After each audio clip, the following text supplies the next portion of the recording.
struggle for have historically struggled for educational justice, primarily in the past, but I have a line of work that looks sort of contemporarily, and we can get into why that is because I think people on this call are probably familiar with how education as an applied field really likes to make history relevant to the present, so we have to be really meticulous about making those connections.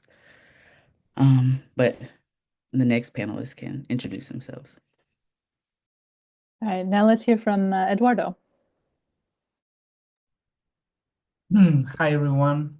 Thanks, Veronica, Chelsea, and Fanny, for developing this amazing space for dialogue. And hi, Christian, Arcasia, and others. Thank you for being here and to share our thoughts. My background, first, I have to say that my first approach with history of education, it was through a theoretical question about the political, what means political of the body, an idea of the French researcher Pierre Bourdieu that called the habitus as a way of the history-made body or the embodiment of the history in our bodies. So I I am a graduate of physical education, so I try to develop what is this history of the body that we have in our society. So I study the history of higher education, the first higher education on physical education in Argentina. This is like my thesis object, and then I try to understand how it develops an image of the body. So I am trying to understand documentary filming, historical documentary filming, that the main theme is the body. So this is my background. This is what I'm doing now. That's it. Okay, thank you very much, Eduardo. And now to our third panelist, Christian. Yeah, thank you very much. And thanks for this opportunity. Thanks for the invitation. My name is Christian Idesen, and I'm a full professor at the University of Zurich, where I hold the chair for history of education and education policy analysis. As already suggested by Arcasia, there's this, how do you argue the relevance of doing historical work? So it's sort of, for me, it's very much this sort of back and forth between contemporary policy issues and global governance, international organizations, and then going back into history to look at some of the trajectories that sort of feed into that. I've worked in many areas, also inclusive education, history of testing, assessment, accountability, international organizations, as I mentioned. I guess as your career progresses, you get involved in more and more things, and you write in different aspects. But hopefully, it's still possible to connect the dots somehow, and maybe even have some synergies between these different fields. But I can also say that I'm recently the editor-in-chief of the European Education Research Journal. So there's a lot of also reviewing work in that. When I first encountered history of education, I studied history, and as you know, it's that's very broad, obviously. Of course, you specialize in different things across your when you're an undergraduate, but so I didn't actually specialize in history of education before I applied for the PhD position, which was a predefined PhD position called A Century of Testing. So that's actually how I started to work with, the history of high stakes testing and things like that. It was not something of my own choice, but it is incredibly interesting. So whenever you open up the black box, there's so much interesting in there. And I think that's the privilege of being a historian, that, you always find something interesting.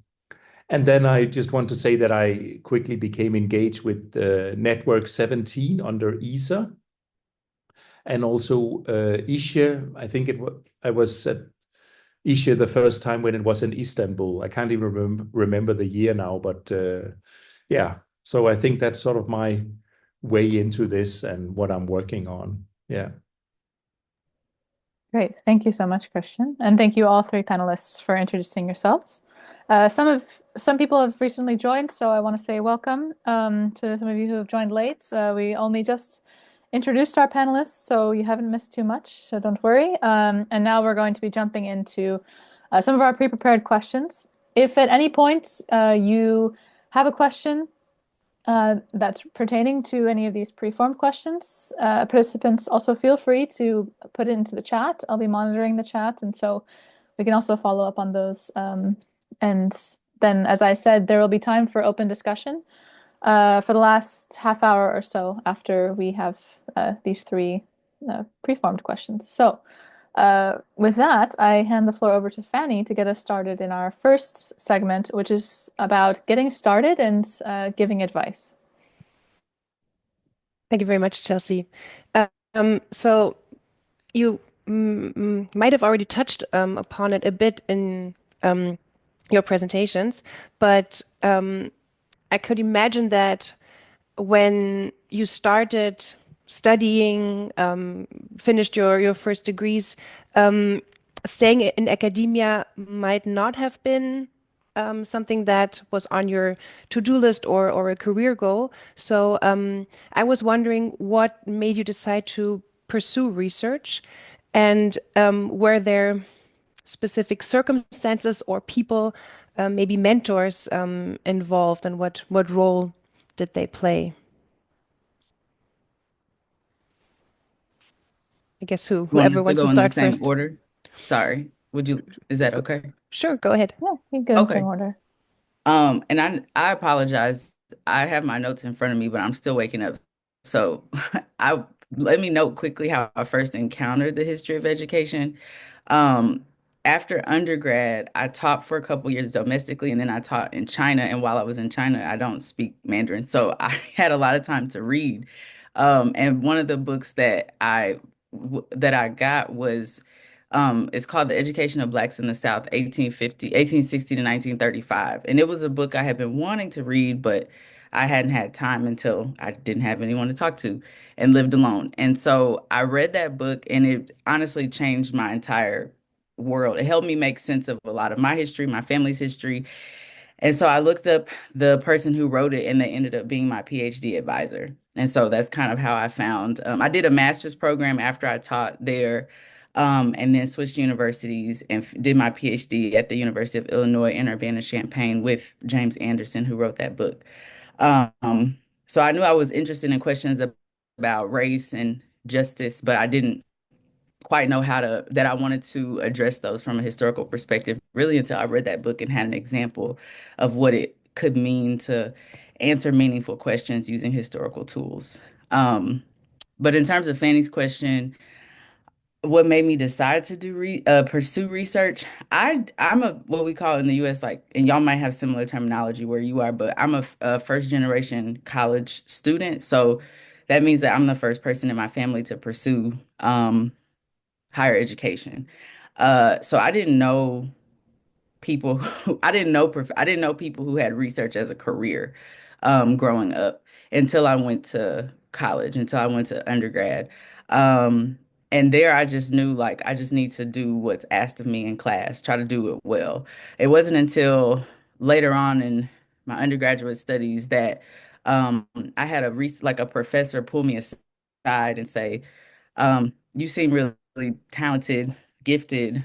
You should consider applying for this research program for people who want to go into academia. And I was like, what does that even mean? Like, I thought professors just taught. I didn't know they did research, even though I was at a major research university. And so just getting involved in those programs and sort of seeing that with education, I felt it was important to have some classroom experience first to inform my work.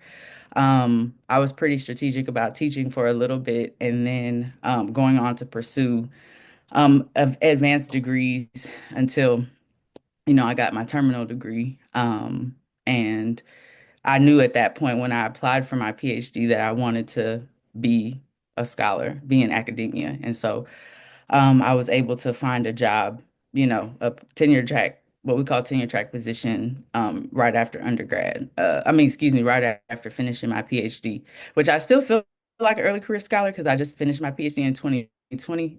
So still early-ish. But yeah, somewhat of a mentor, somewhat of just like knowing I had a goal and trying to do what I could to pursue it.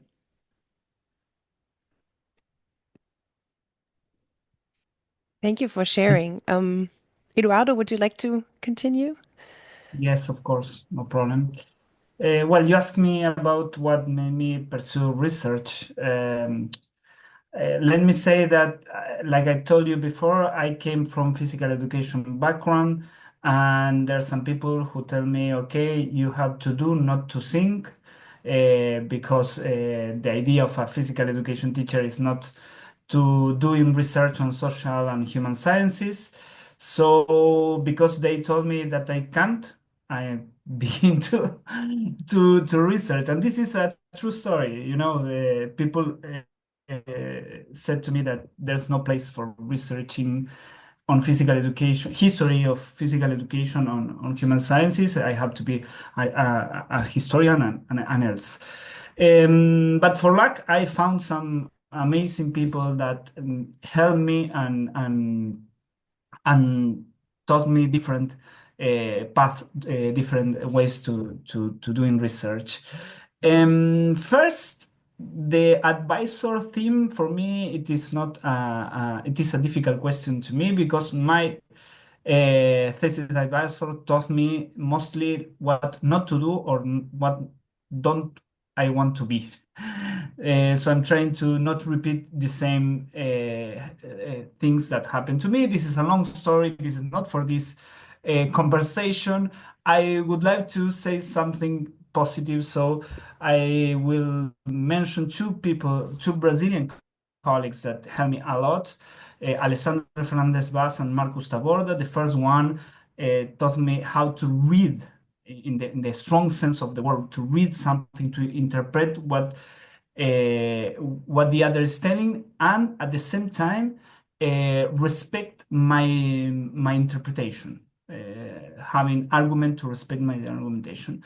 The other colleague, Marcus Taborda, who made an incredible research on history of education of sensibilities when nobody do that on Latin American soil. He made that on the Brazilian dictatorship. So it is a quite challenge research that he made, and he teach me to have strong ideas and to support them until you confirm them. The most important thing that they told me, they taught me, it was other ways of thinking. This is my advice that I can say on this early career research meeting. They told me, they teach me other ways to research, other ways to think, because they are from other academical place. They were Brazilian, I'm from Argentina. And the other thing that really helped me, it was attending to ISCHE summer school. I'm not trying to make any advice or any propaganda of anything. I'm really saying that for me, the ISCHE summer school in Alghero, I went on 2017, was an important point of my career. I'm seeing Fanny, I'm seeing Rooney that is over there. I met wonderful people. I know the issue from behind, and I understood how people solve their own research problems, and they give me tools to my own research. So, closing some advices that I can say. Writing can be a solitary task, but research is always a collective work. So find others, make networks, and else. Don't be afraid of making mistake. I made a lot of mistakes, and here am I. And the last one that I can say probably is that first, respect your advisor, but in a good way of respecting, not making all what they say, and experiment. It is important, this process of forming yourself. there are 2, 3, 4, 5 years that you will never get again. So experiment, make mistake, and rethink again and again and again. So that is what I wanted to say. Thank you. And thank you for sharing. So we've already heard different perspectives, like from thinking about that you can pursue research, that it's research is an option at all, which Arcasia shared, and to going against the grain, Eduardo's approach. Christian, how did you decide to pursue research, and did you have a mentor figure? Yeah, well, actually, I'm also a first generation, university student. So I fully resonate with what was said already, that you have to start believing in it, actually. And it takes a lot of commitment and engagement. But, when you really develop an appetite for scholarship, and you maybe also get some good grades as an undergraduate student, you start to think, oh, maybe I should aim for this, and you sort of enjoy yourself in academia, then it's definitely worth pursuing. So that's because I actually wanted to become a high school teacher when I started my studies.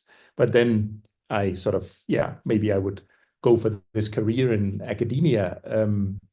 So I think then the first big leap is coming from the master level to getting a PhD scholarship, and for that, it took also, I think, 3, 4 rejections before it was successful. And again, there are many people who want to have PhDs, but they want to work with their own predefined projects.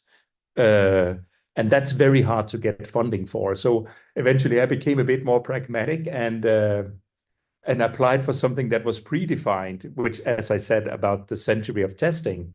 But I've never regretted that, because sometimes also, the people who construct these things, they are very knowledgeable, and they actually also give you a present, in the sense that this is something that's been under researched. It would be really valuable to have research. So they actually already, in a way, create a room for you when you apply for a position like that. Of course, that was also competitive, but somehow I got it. And then because it was this predefined project, it meant that I would have 2 semesters in Denmark, where I come from. Actually, me being in Switzerland is a very new thing. I only took up this position in August, so I was in Denmark for many years before then. So it was 2 semesters in Denmark, 2 semesters in Edinburgh, and then 2 semesters back in Denmark again. And that was just, part of the deal. But that was incredibly helpful, because working in Denmark, or working in a national context where it's not English, is not your first language, that means that you have actually 2 audiences when navigating your career. You have to engage with your national context. You also have to maybe make some publications and appearances there. But you also, very crucially, have to engage with the international context, write in English, engage with English-speaking audiences, and so on. So me having 2 supervisors, one in Denmark and one in Edinburgh, it was Martin Lorne in Edinburgh and Ning de Koning Smith in Denmark, was very helpful for me. And I would say that the best advice I can give is international network, international network, international network. That's absolutely crucial.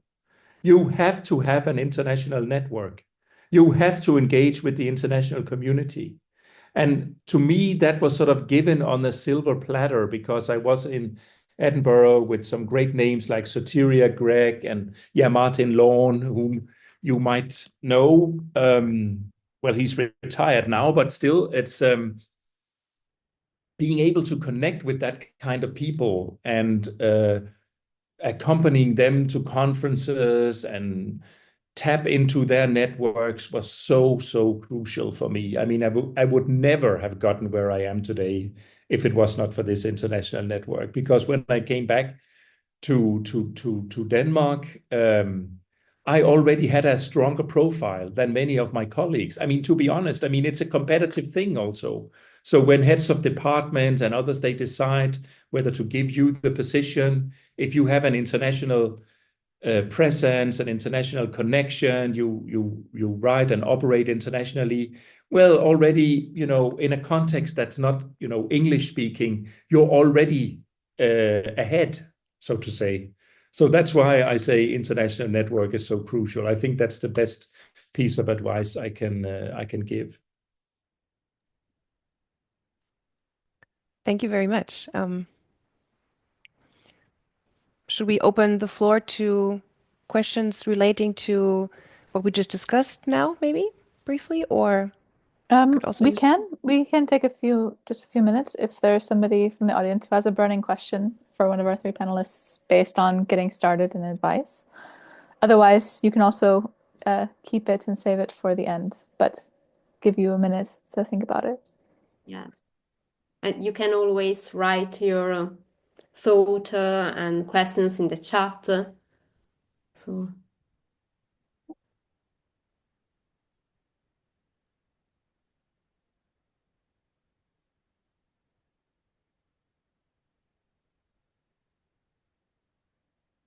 If we have a second while we're waiting, I can add because I didn't get to note my piece of advice. Please, go on.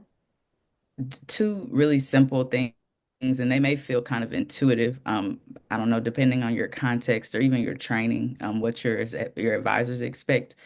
But the one that serves me well thus far is just to do good work that you're proud of.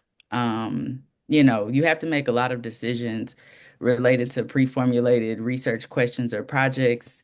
But at the end of the day, if your name is on it, right, like you will be ultimately held accountable for the knowledge that it represents. So just doing work that you can be proud of, that you feel like best represents your best intellectual and even ethical beliefs. And the second is the why for your work. Like why are you doing it? For me, this answer is always related to like a community, because I do more social history in most cases. So, for whom are you doing this work and why does it matter? In many cases, I'm documenting histories of communities that otherwise don't have representation in the written record. And so that's really important to me, regardless of, in many cases, like what my colleagues may think. And so just remembering that and holding that close is helpful, even on days when, you hear no over and over and over. You remember the why and, what it's ultimately for, that is serving a bigger goal. Thank you, Arkesia. I think that's a really poignant point to end the section on, that as you and Christian both said, you don't always get to choose what your research is. So it's about finding the why in yourself and what motivates you and doing something you're proud of. I think that's really fantastic advice. So thank you for sharing that. Now we're going to move on to our second segment, which is going to be about challenges and how to overcome them as early career researchers. And for that, I will hand the microphone digitally over to Veronica. thank you very much, Chelsea. So, well, actually, as many of us here have experienced, there are many challenges in this path. So we would like to ask you, what was the biggest challenge of your early career stage? And what strategies did you develop over time to overcome these challenges?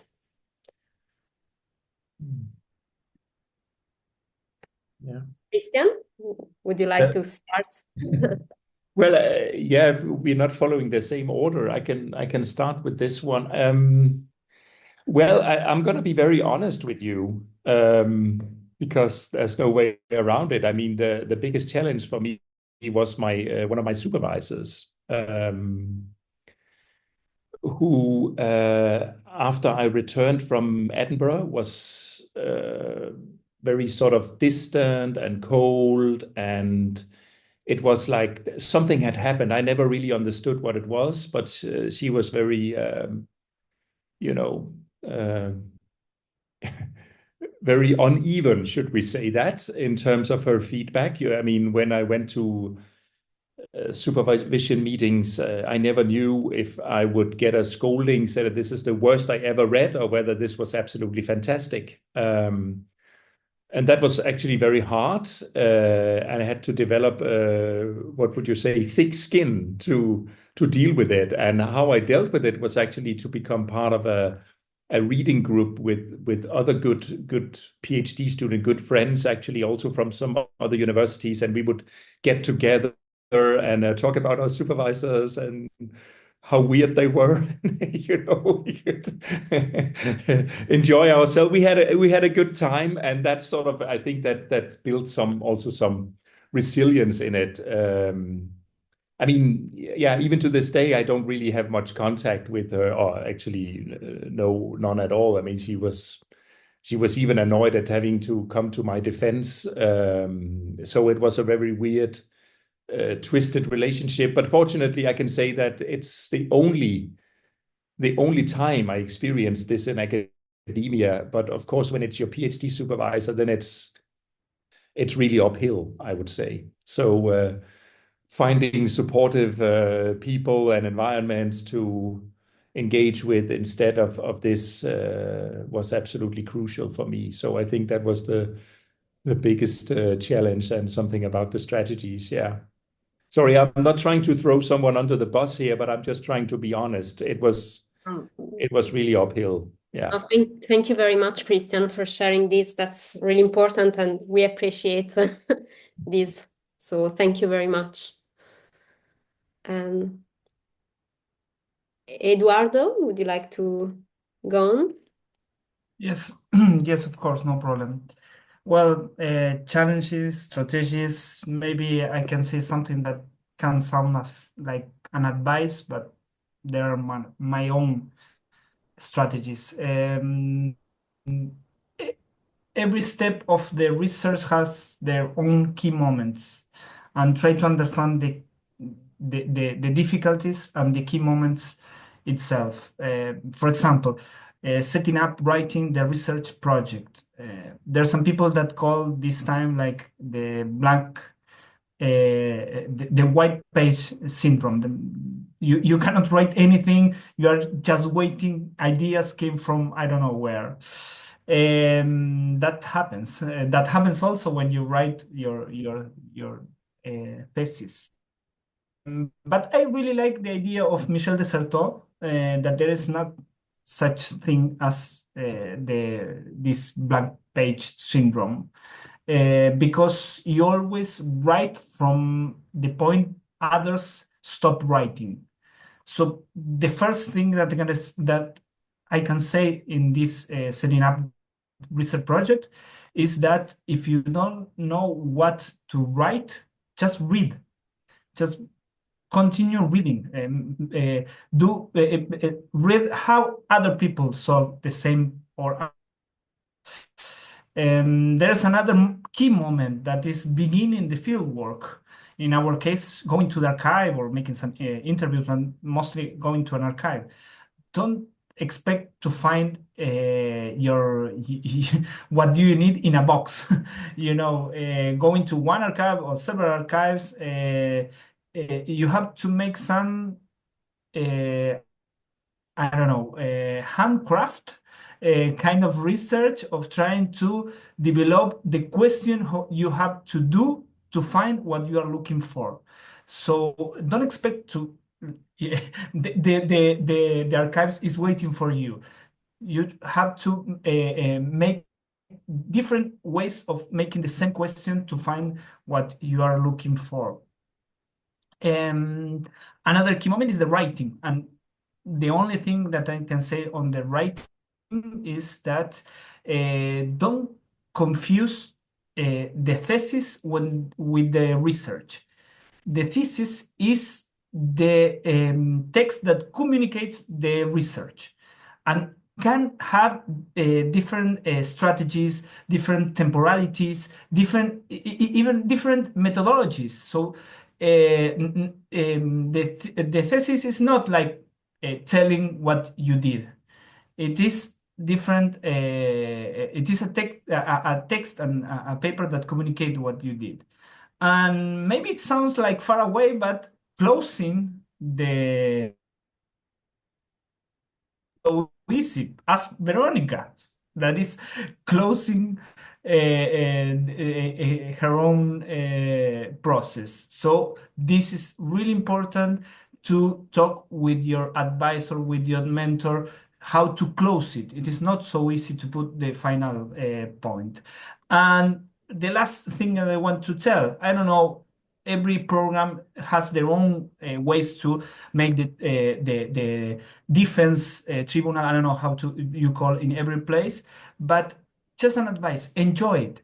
This is the only moment in your academic life that you will have three, four, five people, I don't know, that read your 2000 or 200, I'm sorry, or 300 pages that you wrote, and they will be there for 2, 3, 4 hours just listening to you. So enjoy. Of course, you will be very nervous, but enjoy.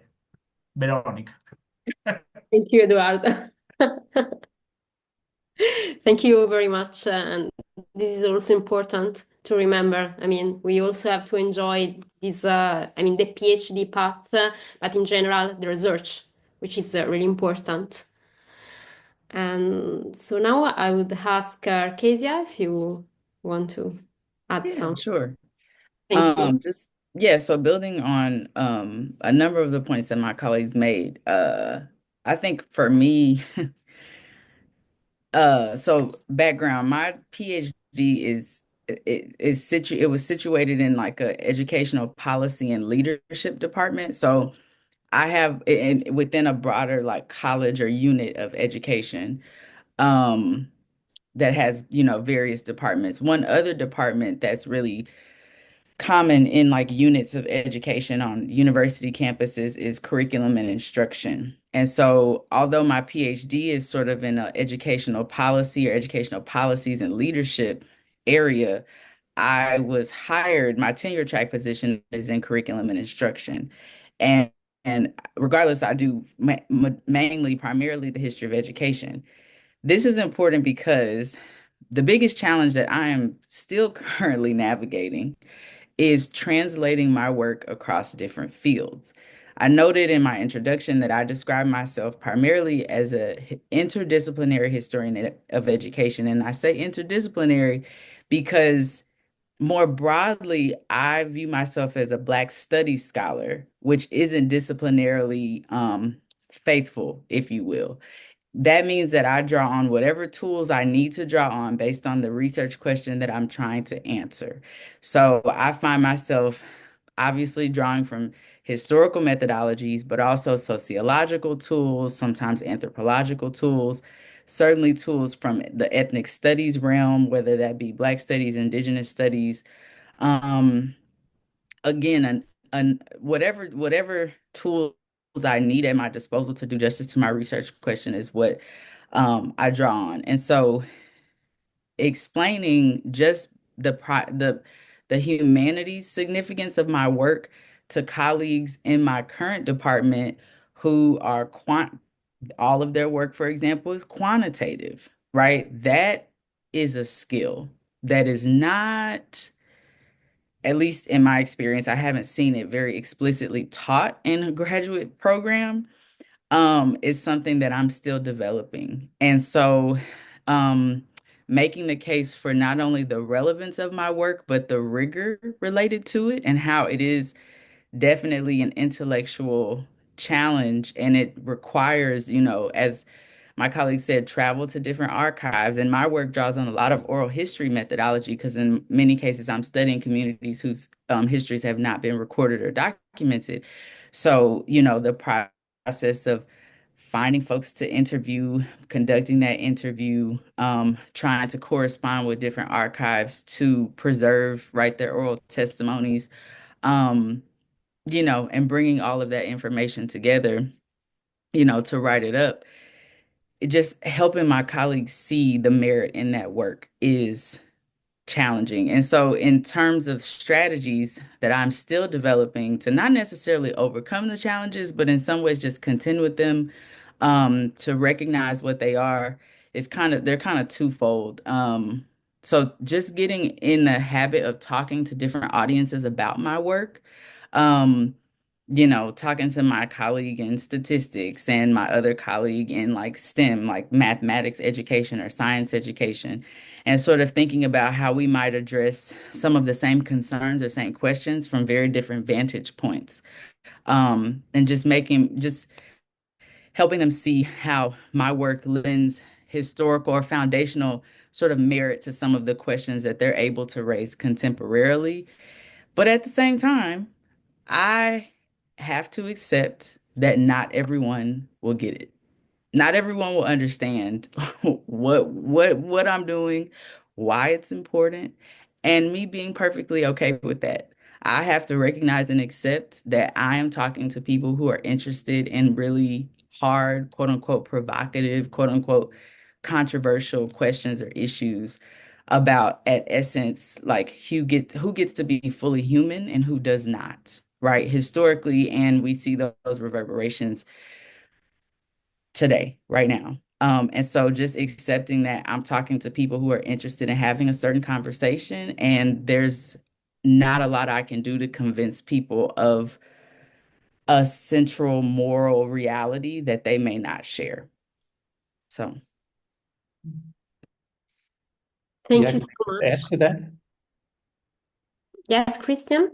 Yeah, no, it's a very, very important point Acacia is making, and I think it's very important to think about and reflect upon what are the research communities and the research fields that you want to engage with, because it's very good to be interdisciplinary, but still, I mean, there are your neighboring fields that you might be able to communicate with, as you also say, Acacia, but there might also be some that are so far away from you that it will be impossible. I had the experience myself of writing a review of a book on high stakes testing in the US, and it was supposed to come out in a journal called Intelligence, believe it or not. But it turned out that these intelligence people, they are all psychometricians, and they really did not appreciate historical work where you contextualize and problematize and things like that. So, I mean, you need to, pick your fights to some extent. I could also add that in terms of career and all that, I said before that it's very competitive. But again, the choice of who you engage with, which research field you engage with, also has a strategic component. And I don't mean to make this sound like you have to sort of strategize everything, but I mean, I'm just saying it has to be a component, because research and the motivation for doing research is also very much dependent on the why, like Acacia said, but also the people you engage with, that you actually like these people, you like these communities you engage with. It's like, I was just in Chicago a couple of weeks ago now for the CIES conference, and it's so wonderful to see old friends and make connections and networking and all that stuff. It's so important. But still, in terms of career tracks, at the end of the day, it's very much about being in the right place at the right time. And to some extent, you can have a say in this, but there are also forces that they are just beyond you. I mean, that you will not be able to control. And I'm not saying it has to be like like Forrest Gump or something like that, where you just go through life without ever really having a big plan. I mean, you can have a plan and you can try to work in that direction, but you can try to position yourself in ways where you will be, appreciated. It's so important to be appreciated in your department, and of course that requires also a lot of engagement on your part. You have to engage with your colleagues, with your study programs, with social life in the department, all that stuff. But at the end of the day, there are no guarantees. But yeah, I'm just trying to say that I have seen many good colleagues who actually didn't get a tenured position because they were not in the right place in the right time, and that's the harsh realities of academic career, an academic career path. And I think it's important that for everyone to face these conditions actually and see what can we do about it. Yeah. Thank you, Christian. Thank you so much. Yeah, thank you, all three of you. So really thought-provoking cases about your struggles and ways to try and overcome them, and also thinking more about the structural problems we have in academia that also make it very challenging to overcome them at times. They are very much a reality that we have to face and try and figure out collectively how we address some of these problems. So thank you all. Now we're going to move on to our third and final kind of structured question session, which is going to be about overestimation and underestimation. And so for our three panelists, I have a question for you. Speaking as someone who's entering really into this post-PhD academic world that we've been talking about now, I'm trying to think about what do I devote my time to? What should I really be investing my time in as far as trying to find the next academic opportunity or trying to decide my next step in my career versus, what do I not need to invest so much time in? So I want you to reflect back on your time as an early career researchers when you're leaving and transitioning maybe from the PhD life into the academic world and ask what are some of the things that you put a lot of weight into or put a lot of time into that maybe you realized weren't so necessary, or conversely, what did you wish you would have put more time and effort into maybe at the earlier stages of your career that may have benefited you? It can be a both, an and or. But yeah, what did you put weight into that you realized you didn't necessarily need? And or what do you wish you would have put more effort into? And I think we'll start maybe with Eduardo this time, so everyone gets to start the sessions at least once. Yes, of course. Just a little thing to say about what Arcasia said and Christian add. We should not confuse struggling with institutional violences. The struggling, we have to deal with them. The institutional violences that they're everywhere, we have to fight them, collective fighting them, But this is something smaller that I want to say. Overestimation and underestimation. Well, I don't really think that there's anything too overestimated.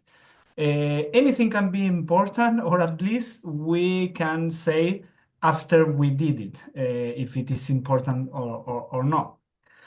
Because every PhD is different and we have to try things. But maybe I can say, I don't know if every PhD program has the same idea, but for example, here in Argentina and other places, you have to make some PhD courses to develop your research. And there's some kind of floating idea that all has to be linked to the PhD writing thesis, the final product. Yes, of course, it is important to have this link between what the seminars or courses that you made and your research. But maybe you can try to learn other ways of methodologies, of theories that you will never use, because the PhD process is the time that the academic field hopes that you form as an academic research. So can be a good way to try different, to learn, not to try, to learn different methodologies or theories that you will never maybe use. You don't know. What I can say about the overestimation. About the underestimation, I will speak about my case. I underestimate the research PhD project. That is what I feel. That I wanted to go to the research. I want to go to the archive. I want to go to the field work. Don't stop me. I have to go there. And maybe my rush I paid later. Because I think that a good state of the issue, the matter, the art is fundamental. It is really important and a strong literature review on the topic before you get into the archive. Um, and other thing that is really important before you get into the archives is try to know all the net of archives that exist. Try not to go to the most known or the most typical, but try to find other archives that maybe have other things that will help on your topic. But the thing that overestimating and underestimating, maybe it is later that you make that. So again, like I said before, make mistakes. This is the moment the academic field accept you make mistake. So of course, try not to, but if you make, don't worry. You have time. All right. Thank you so much, Eduardo. Some really sage advice there, I think, about what you underestimated and overestimated. Let's go to Arcasia now. What were some of your overestimations or underestimations as an early career researcher? Yeah, so I think context, obviously, we're historians, so I think we all agree that context is important. So context to my overestimation comment is that, as I noted, I graduated with my PhD in 2020 and entered my tenure track position that same year. So we all know globally that's COVID, right? This is before we had vaccines, access to vaccines. So, my overestimation is within that context.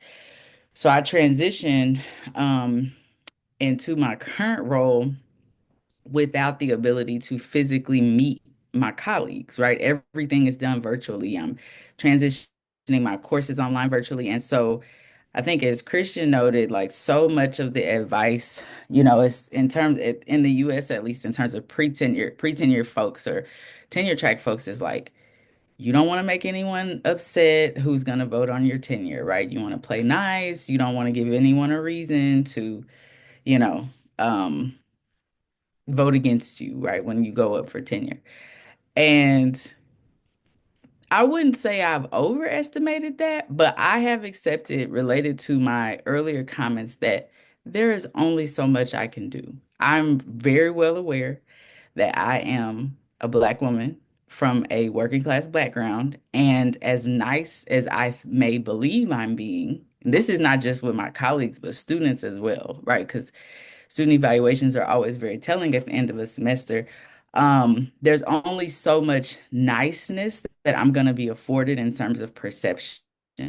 So again, that's why earlier advice I provided was like, just do good work, because it may take a while to find the people that get it, that understand, that don't have these preconceived notions about who you are, what work you do, what value it has. And while I don't believe in going out of my way to be quote unquote um uncongenial, right? The emphasis on playing nice can sometimes distract you from like the actual work that you have to do, because regardless of how nice you are, if your CV and your research profile don't reflect that you have been doing your work, what you're really measured for, um, in terms of tenure and promotion, it won't matter how nice you are, because there's nothing to stand on. So, do your due diligence to be a part of whatever, your community is, make connections with colleagues, in your unit that seem willing to, learn from you, establish those networks. But I've never found it helpful. And this is advice that I got from a senior mentor, to go out of your way to, like, quote unquote, be nice when there are limits to the ways in which you can come across as nice to some folks based on their background and experience, and knowing that that's out of your control has been reassuring for me. In terms of underestimation, and this isn't, again, this isn't like from the perspective of regret. This is, I think, more so something that I've looked at my mentors around me and just try to be mindful of, especially in the transition from student to faculty member. Investing in a life outside of academia is very important in terms of your holistic well-being. Of course, we know, our employment, our job is, an academic, a researcher.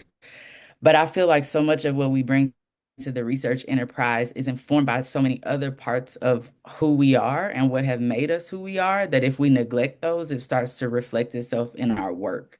Um, and so just developing human connections beyond the academy, whether that's, how you choose to construct your family, partnerships, hobbies, just knowing that you're like more than your job, which we know is related to capitalist modes of production and productivity metrics and whatnot, but really like holistically developing in your well-being as like a physical being, a psychological being, a spiritual being, um, is just as, if not equally as important, because your job and how you provide for yourself and your family can always change, but that holistic person that you are, hopefully doesn't and develops over time. Great, thank you, Acacia. It's not at all comparative, but I also transitioned from my master's to my PhD in 2020, and that moving entirely different countries as well in the same times, and that was very destabilizing. Being my first year and not being able to actually physically meet my colleagues also made me feel like I missed a year of my PhD in that sense. That took some time to overcome as well. So thank you. All right, and Christian, how about you? What are your overestimations or underestimations as a early career? It's a very, very hard question because, as you know, with Kierkegaard, that life is lived forward but understood backward, right? So Mhm. it's hard to say sort of counterfactually, what if you have taken out that component, where would that what would that have meant? But of course, I think I invested quite a lot of time and effort in what could be called like volunteer work. So that means that you engage in reviews, I mean, to a certain extent, but also in terms of being, an organizing person for things at conferences, at networks, and committing to that because they're nice people. I mean, it's always this balance, the human skills, but also that it might be strategically wise to engage in this kind of community or whatever. And so I think that this volunteer work in terms of uh, engaging in international communities. It could be ISCHE, it could also be the ESA, the Network 17, or uh, you know, doing reviews for a journal. As people pay attention to that, and it's appreciated that you do it. So I think it's a good thing. Also. I think someone also mentioned the summer schools and maybe also research stays. These things are important. And then I want to say also that uh, co-authorships can be good. I mean, there can be a double-edged sword, obviously. I mean, I've written with many, many different people. And I mean, honestly, to some extent, it's also a coping mechanism in all the stress and, all the stuff you have to do. It can be very helpful to have a co-author. You have to write something, you can invite them or you will be invited, the more visible you become. And it can create a nice kind of ping pong. So ideally, you can learn a lot from that. So, but sometimes it can also be more work. You need to perhaps know a little bit about these persons and what is their work morale or the way they work, or I mean, there has to be some kind of alignment. But generally, when you decide to write together with someone, it's because you're really into a certain topic, a certain angle, something that you're really keen to explore further. So generally, I found it very rewarding. Only a few times has it created problems where you end up actually doing more work than you would otherwise have done. I think this about, forward, backward, and I said before about not being like a big plan, a big career plan as such, but I think, I had a head of department once who said to me that you should think of your PhD dissertation as the tree trunk, or like the log of the tree. And then after your PhD, you are doing a lot of new works. You are also invited to work with someone else, and it's like branches shooting out from this tree trunk. And so when you are building your unique profile, also in terms of applying perhaps for external funding with a big project, ideally it should be the tree crown, because it actually allows you to connect the dots in all the stuff that you have done in your PhD with what you have done after your PhD, and sort of makes this beautiful tree crown. Because when you think of it like that, and thinking about writing a successful research proposal, it's also very much about your profile and your CV. And thinking about it this way allows you to say, well, you're actually the only one with this unique profile that ideally is able to do exactly this kind of research that you are applying for. And I know sometimes it can be a hard exercise to think about how unique you are, and also coming from Scandinavia, you're not supposed to think like that. But increasingly in these big the big funders, the big research councils, you have to actually be proud and say, well, I can do this because of this and this and this. So I mean, over investing, under investing, I think the trick is to actually connect the dots with what it is that you have actually done, and what does that enable you to do? What does that catapult you into actually being able to do? I think that's the way I would rather put it than under or over investing. Yeah.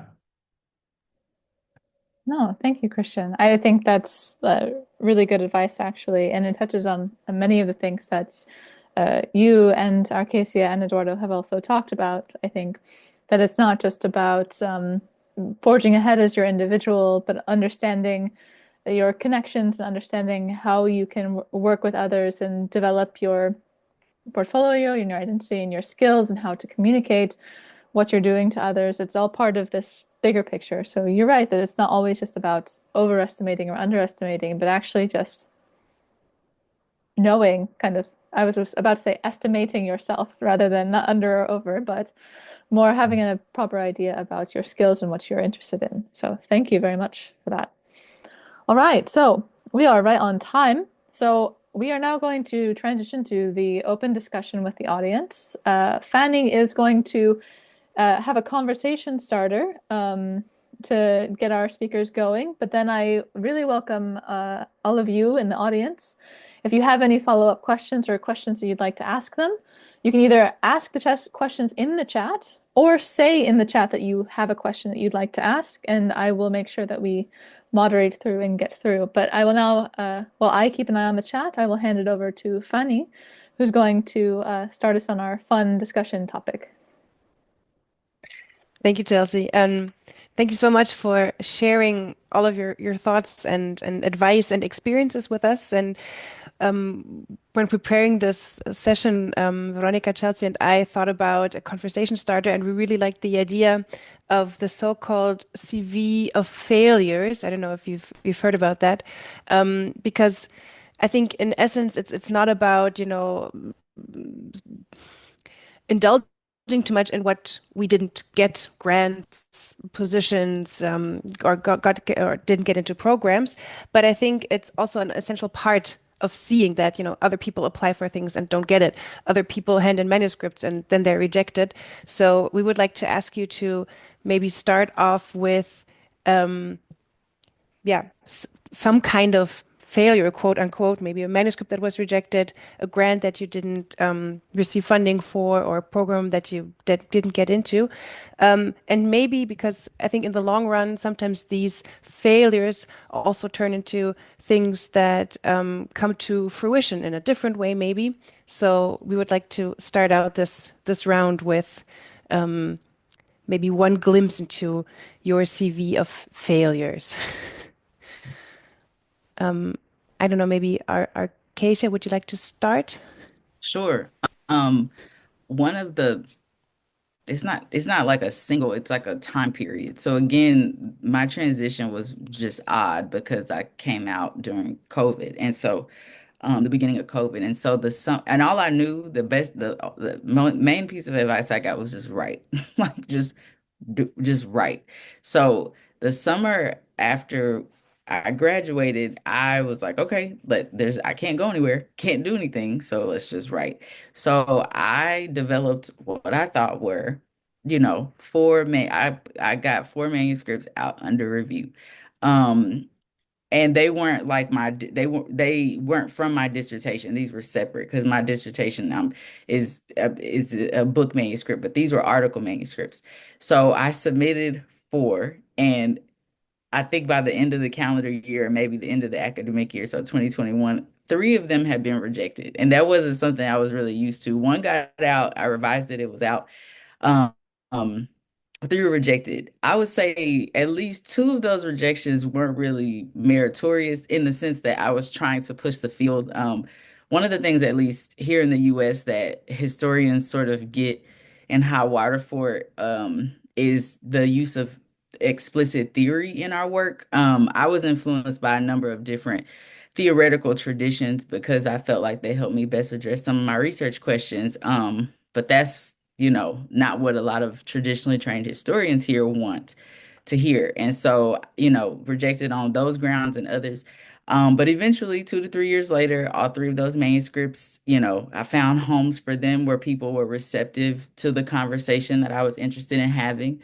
But yeah, like straight out, it's like, nope, that's not going to work. So again, it's just figuring out, I think to Christian's point, audience, right? Like who is interested in these conversations, who will be receptive, even if it requires a little bit of revision. And then also to the same token, who's not interested in these conversations. Thank you. That's, I think, a very nice example of how manuscripts or research also can ripen, and maybe you have another opportunity later on to pull something out of your drawer and submit it somewhere else. So thank you for sharing. Then maybe Christian, do you have a Yeah, well, fail? I can pick up the thread there because, well, I am a journal editor, and I just want to say that if you get these, quick rejections, what we call desk rejections, don't think about that. I mean, don't take that personally. I mean, we get so many submissions that you have to weed them out, somehow.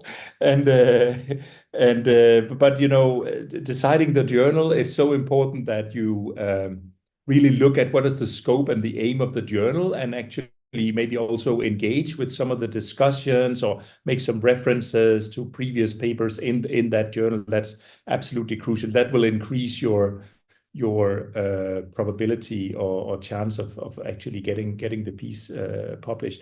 Well, in terms of failure CVs, well, I've had many. I think I've had more rejections of research proposals than I have had successful ones, to be honest. And it's just, research proposals, it's a bit like a lottery. I was also for 3 years a chair of the Swedish Research Council. Very interesting experience to sit at the other end of the table. And it's just such a cruel industry, I was going to say, because you have to get the top or the next to top grade. Otherwise, you will not even stand a chance.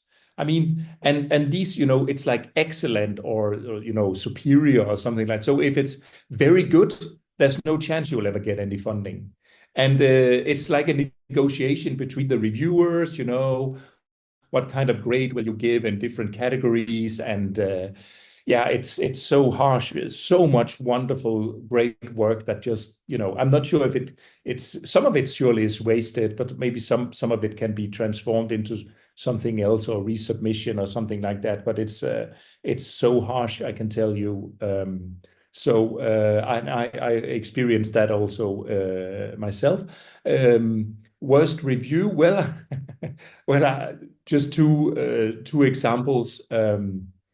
The worst review I ever got, I actually wrote a paper with an associate professor from the University of Copenhagen, and we submitted it to a journal. Well, and it was not one where we usually published. And actually, one of the reviewers said that the strength of the arguments in a newspaper article are stronger than what we find in this paper.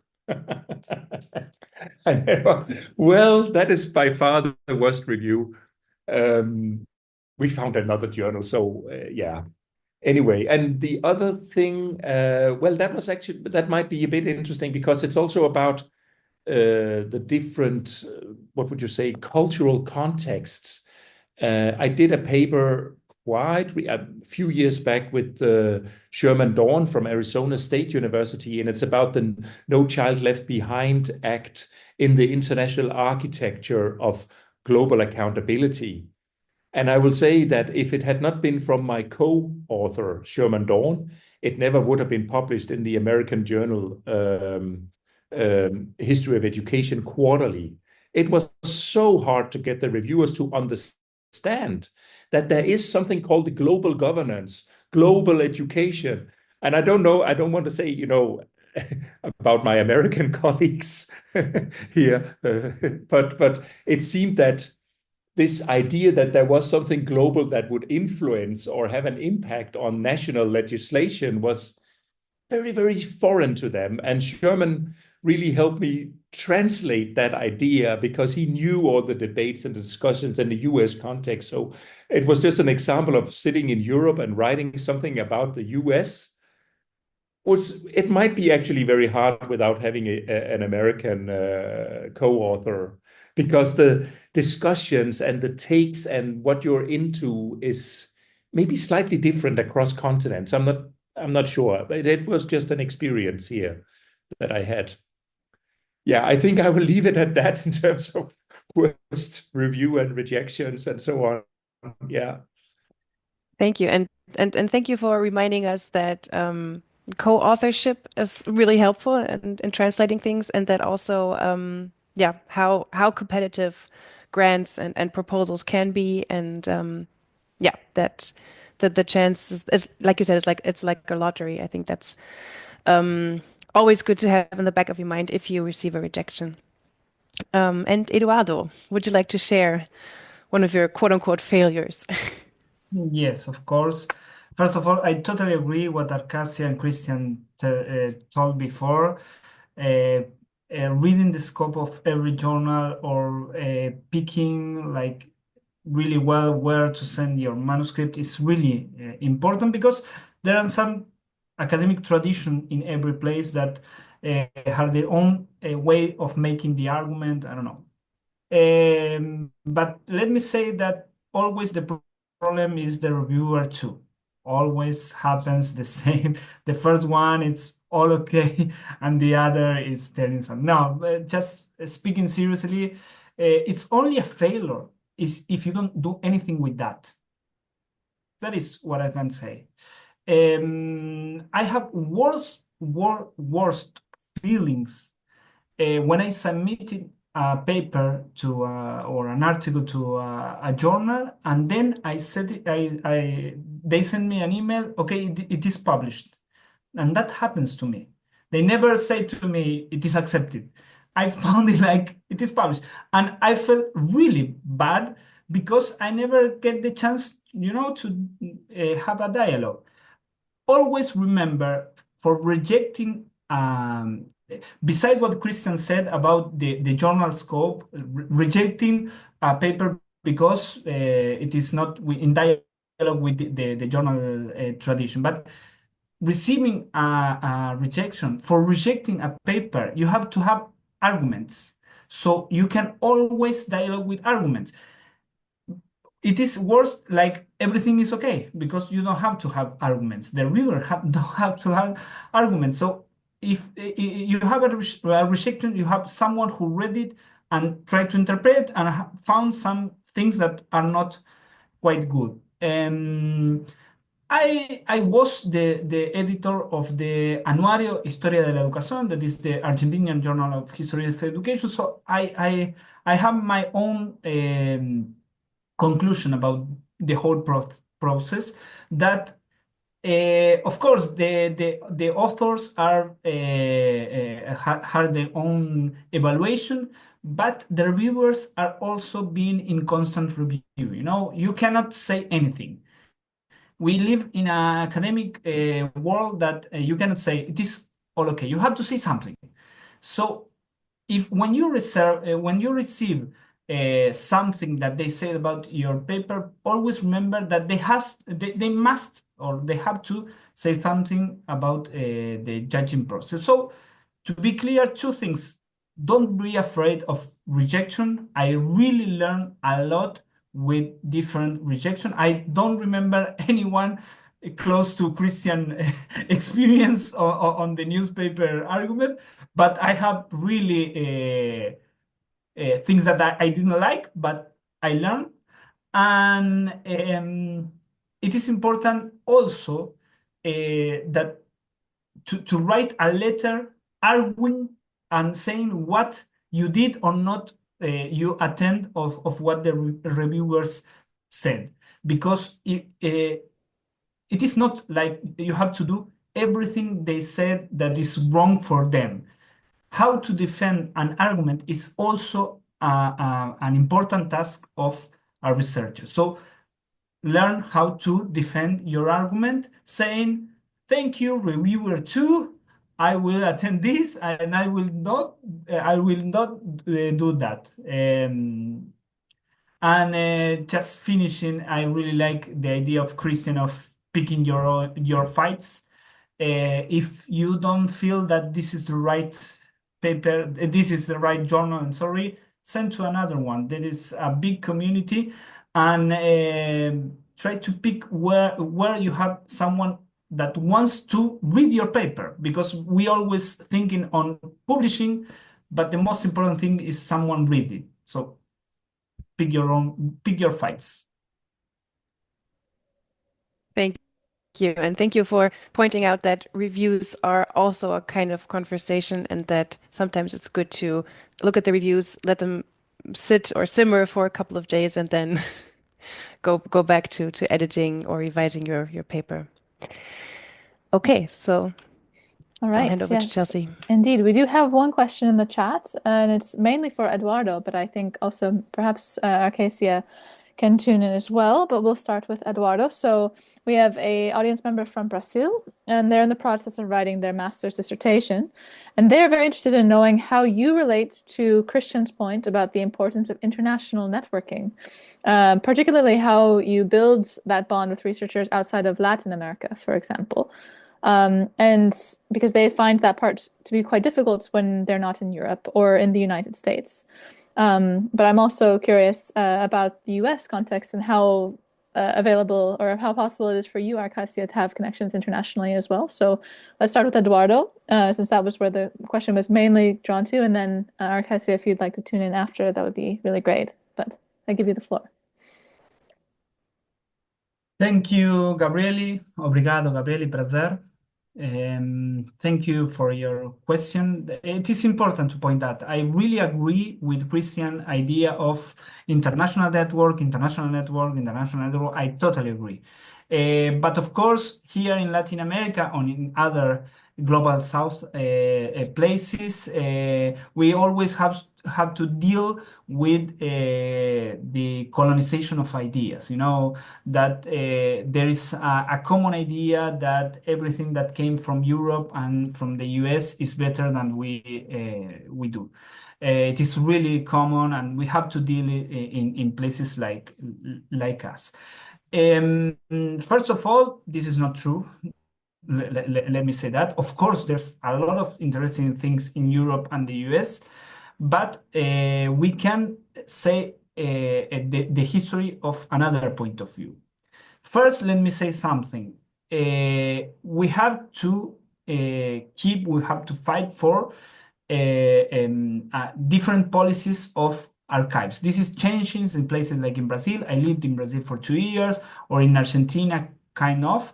But there's a lot of countries that don't have a really strong policy of archives. So I found a lot of things of Argentina in Texas. And this is a true story. And I found a lot of things of Argentina in Berlin. So we have that problem, of course. But besides that, we cannot expect only to speak between us. The international networking, it is important between Latin American, and also going to discuss in ISCHE, for example, ISCHE, and I'm not making propaganda or nothing like that, but ISCHE, I found it a really amazing place when you find a different point of view, and there's nothing, I never felt nothing like the right thought is this and not that. Of course, Gabriele, vos é brasileira, fala português, soy argentino, hablo español. She's from Brazil, I'm from Argentina, she speaks Portuguese, I speak Spanish, we speak in English because it's the global language, global between all the things that we can say. Um, I cannot say like any specific advice of how to deal with that, but yes, be aware of that, being aware of how the rules of the academic field is mostly in English, because I publish a paper in English and everybody say, wow. I publish a paper in Spanish and everybody say, okay, another one. And maybe the Spanish one is better than the English one, well, then that is okay. So I can say that try to deal with an Latin American development of your research, and a global discussion with mostly Europe and the United States. Thank you, Eduardo. We have just a few minutes, but I'd like to give Arcasia a chance in case she has something to add. Yeah, just quickly. And again, the US, I would say the US loves itself. And particular states like Texas really, really admire themselves. So the way, because as a tenure track person, you're always sort of encouraged to think about your, forward trajectory, which is hopefully, full professorship. So you go from assistant to associate here, and then associate to full professor.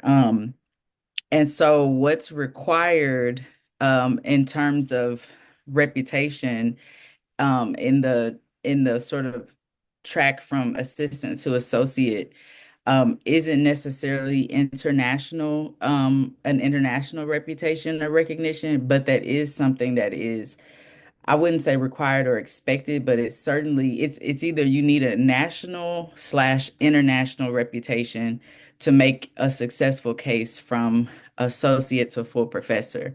And so if we're thinking strategically, you would want to emphasize that network building capacity once you attain tenure, and then once you want to be promoted again to full professorship, you would really want to start to think about investing a little bit more time in establishing some international connections. But I would say on the front end, as a junior pre-tenure scholar, it's not necessarily required, or I wouldn't say it's discouraged, but it's not going to be a point, it's not going to be something that would keep you from being tenured and promoted. It depending on your field, it could certainly help. It would never hurt your case, but the only time someone evaluating your file or dossier would use it as a reason to not promote you would be at the higher rank. And I also say, and again, this is different across institutional contexts, but there's something here, and you all are probably familiar with it, called the AAU, what is it, the Association of American Universities, which aren't just like the highest research producing universities in America. Well, there's some Canadian universities on here too, but they're highest research producing and part of this really elite group. And so, in full transparency, for my tenure and promotion case, the reviewers, my external reviewers for my file, for most cases, they must be a part of this group of universities. And there are no, I mean, we can think what we want about. There's 2 Canadian universities on the list, and every other university is in the US. And so again, I asked about, international reviewers, and I was told, they need to come from this list. So in some ways, due to histories of settler colonialism, colonization, take your pick, racism, white supremacy, they're pretty restrictive. But again, once you want to be promoted to a higher rank, an international presence really comes highly regarded. So again, institutional context and national context really matter in terms of how you kind of navigate that. Great. Thank you so much for adding that bit. I think it's really important. So we want to wrap up, but we did have one last question from someone in the audience. So I'm going to let Francesco ask his question, and then we will say our goodbyes and our thank yous to you all for being here. So Francesco, go ahead. I give you the floor. Hello, everyone. I hope you can hear me all right. Yeah. I'm sorry for keeping you here longer than expected, but yeah, so we were talking about failure, and there seems to me, at least from listening to you, that there's this recurring idea that failures are often more about the wrong audience than about one's own missteps, one's own mistakes. Keisha mentioned a couple of times the difficulty of conveying methodological rigor and relevance of one's own research to disciplinary audiences outside our usual sphere, our usual milieu as historians of education.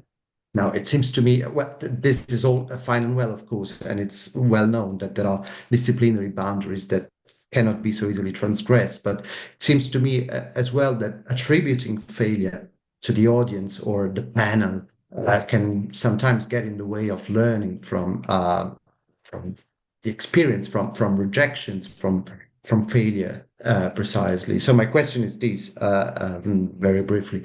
How often do you question whether the approaches that you use are truly the best for addressing the questions you care about? Or differently put, do you ever wonder if other scholarly approaches, once you are less familiar with or less trained in, might actually be better suited to the topic? And I ask this from a personal place.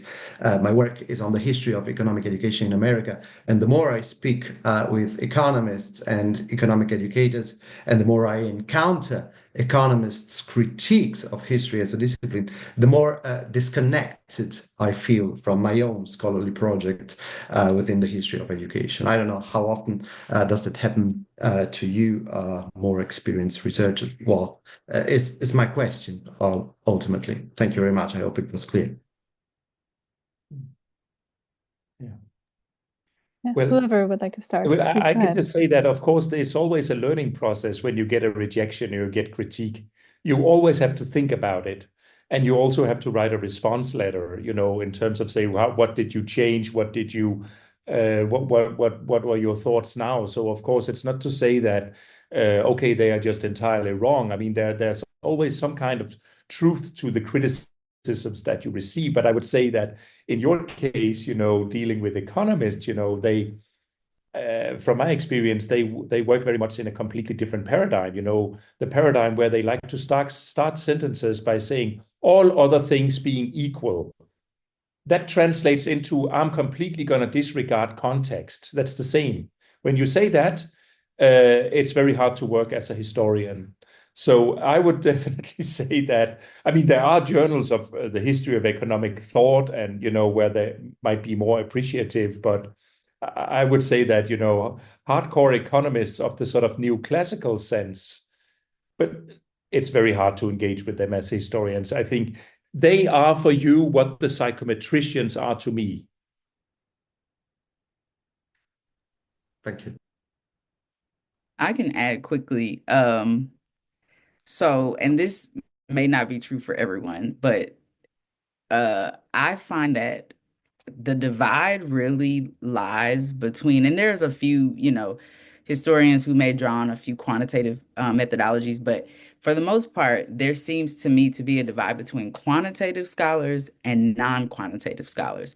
I don't even say quant versus qual, like quantitative and not, because we know that if you're not using numbers as your major unit or tool of analysis, to those who do, like economists in many cases, unless like you're economic theorists, which that's a really small group. But for the most part, economists are using quantitative analyses versus those of us who are more interested in the depth, right? Like telling fuller stories about people's lives or political processes, or even like the construction of policies. Um, I find there to be a particular acute, dare I say, arrogance on the part of quantitative scholars, such that they find themselves being effective when they make folks who are non-quantitatively inclined in answering their research questions doubt their own methods and methodologies.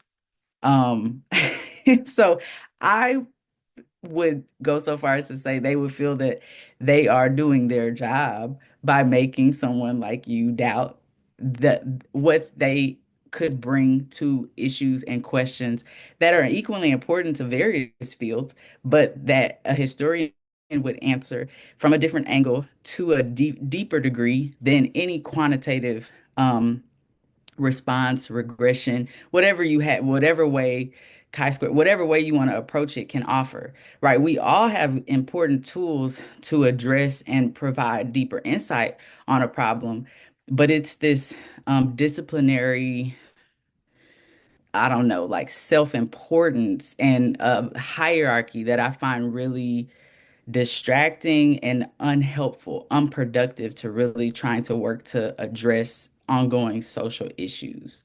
I'm happy to clarify those points, but that's my sense. Thank you. Just a small thing to say. I really find Arcasia argument really interesting, but the academic fieldwork always asking for interdisciplinary work, and there are some people that don't know how to deal with that, and that happens. There are some places that they ask for something that they don't know how to deal when they receive. Something kind of similar happened to me with I work some documentary filming, educational, and philosophy, and it was funny to find where to publish this paper because they point each other, send it to the send it to what, send it to, and okay, and there is no one mistake, or there's no one yeah, problem. It is something that happens. The interdisciplinary work, it is not easy, but is quite challenging one. Thank you as well. Great. Thank you so much. I think that's a really fantastic point to end on today. First of all, I just want to thank our panelists, Eduardo, Arcasia, and Christian, for making the time to be here. But I also want to thank all of you who attended today. I think it's really encouraging to see so many of you are interested, and I think that's very validating as well that we have all of these interests and want to have these conversations. So yeah, thank you all for being here. I want to let you know that the link to watch the video again, in case some of you attended late, or some of you heard something really fantastic, but you can't remember exactly what one of the panelists said and you want to listen back to it. Hopefully by the end of the week, we'll be sending out the link so you can watch it back and catch up on anything that you missed. And of course, keep an eye out from Veronica and I as we communicate also on new updates either via the ECR newsletter, which we hope many of you have received and learned about this webinar from. And if any of you are interested also in participating in the ECR Thinkering group that Fanny is representing today, and also that has been very key in kind of putting together and starting the think tanks on all of these types of activities, please feel free to contact us at the ecr@ische.org email, because we will be also picking up those research meetings and those discussion meetings again to try and figure out what other programming or other discussions might be valuable for early career researchers in the history of education. So with that, we've kept you 10 minutes longer than we promised, but thank you all for hanging in there. And I wish you all a great rest of your days, either your evenings or your days. And yeah, hope to see you all again at another webinar of ours. So panelists, if you could stay for another 5 minutes, that would be great. Otherwise, participants, thank you for coming and see you next time. Thank you very much. Bye.